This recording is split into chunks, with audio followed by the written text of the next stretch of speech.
Hello, dear friends. It's been a long time since a video was made. All this while I was thinking, what should be the video that I need to present? But then I landed up on a very, very important and a very interesting topic, and that is humor in presentation. What I thought was I will share this video in two parts. Let it be the first part. So let me first come to the idea as to why this video. As teachers, as speakers, as presenters, we need to have that wit, we need to have that humor, and we need to have the presence of mind, especially when we are making presentations. And I thought, this small video will help all the viewers, get an idea as to how to bring in this concept of humor in our presentation to make it very, very effective. I've put two thoughts together. Life is so much easier with a sense of humor. I truly believe in this. But the very important and the most interesting one is on the right of the screen. The secret of living well and longer is eat half, walk double, laugh triple, and love without measure. What I have done is I have just made a slight change. I have interchanged the words here and there. I walk half, I eat double, I love triple, and I laugh without measure.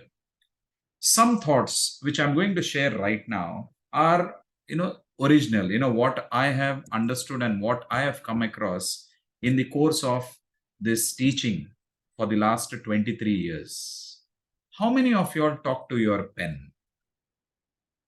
I have the habit of talking to all the items, the stationery, books that I own.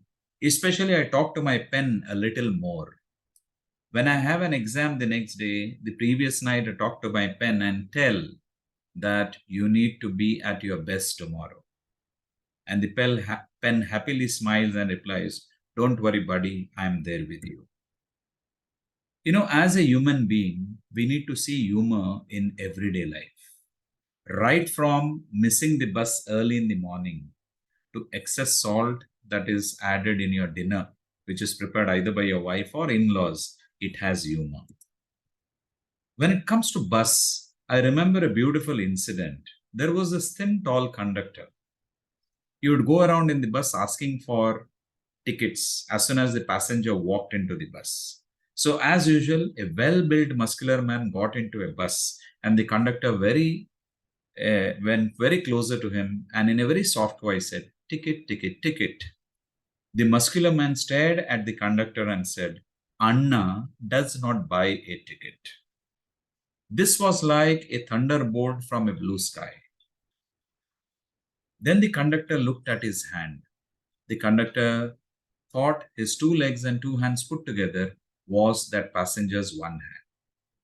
So he simply walked away.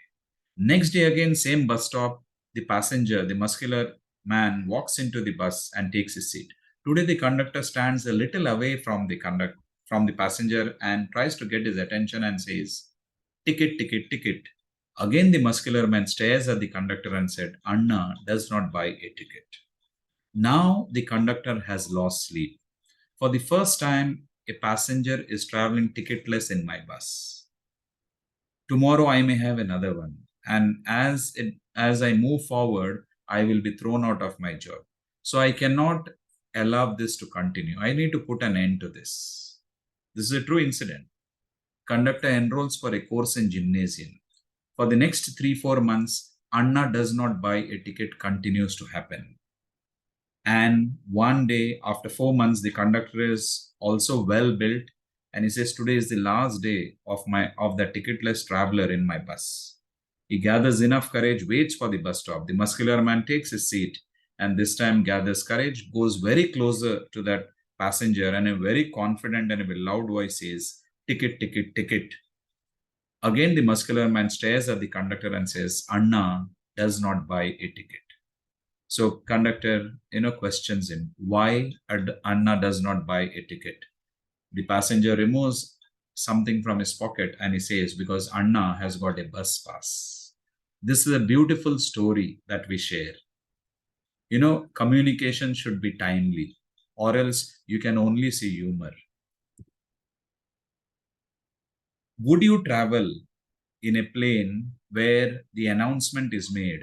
The pilot, which is who is handling this particular flight, has done a crash course. It looks in a lighter vein, crash course, topic not mentioned, but it is mentioned that this pilot has done a crash course. Of late, I found a very beautiful picture. Men at work. Obviously, I believe men can do much more than what is visible in that particular picture. In everyday life, we become angry for no reason at all. It so happened one day, a person would walk to the office. And as he would walk, there's a wall right beside him, and on the wall it was written, "One who reads it is a fool." Again, the next day when he is walking back, again he reads what's written on the wall. It's written, "One who reads this is a fool." Third day again he reads, "One who reads this is a fool." So he says, "I need to teach that fellow a lesson," and goes and writes below, "One who wrote it is a fool." Then he realizes that he himself has written it. And the next day when he is walking once again, he looks again and he goes and writes that I did not come here at all. See, without any reasons, we take the blame, or we, feel very sad. We feel that someone is trying to, take us for a ride, which actually should not happen. It might have been written with purpose, without purpose. We need not take it personally. One thing that I'm very dreadful of is this weighing machine, because when I stand on it, it either reads it as help or it shows the stand one by one. So, very dangerous thing that I have. Why governmental projects get delayed? Very, very important. Whenever you see a government project, be it construction of a bridge or a dam or anything for that matter, there is a board put up: go slow, work in progress. See, this particular notation itself tells us very clearly that the project is going to be delayed. But the only problem that we do is we make a mistake in reading it. So I will read it for you.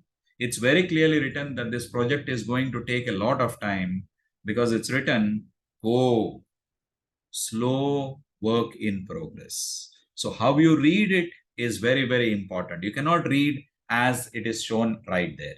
Same thing happens with your college canteen too. Apart from the menu board that you have, there's another beautiful board beside that. And on the board, it is written very clearly, today's special. And how do you read that board?